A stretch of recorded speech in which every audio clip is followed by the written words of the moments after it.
This is called National Anthem. It's on page number 58. National Anthem.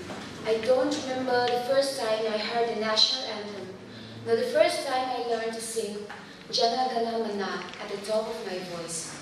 It must have been in one of the schools I went to for my formal education, for mark sheets, for certificates for documents I have now learned to laminate, to avoid tear and wear, because I know they are as important, if not more, as a beat of my heart during job interviews.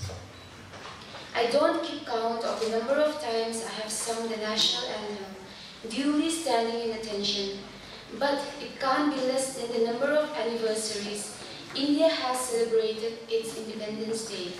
Yet my tongue refuses to caress the words of the anthem with ease and eloquence, and fumbles instead through the lines, like my fingers did the first time they learned to type on a computer keyboard.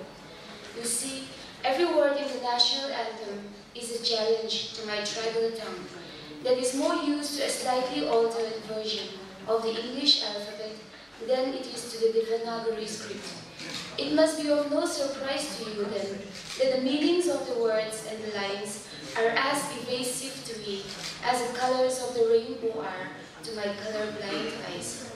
So when you get confused about my identity and where I am from, the God I worship, the way I dress, the way I look and behave, and the laws that lure me, remember that I am just as confused, for I am alleging my loyalty to a country through an anthem that has to be explained to me for me to understand what it means.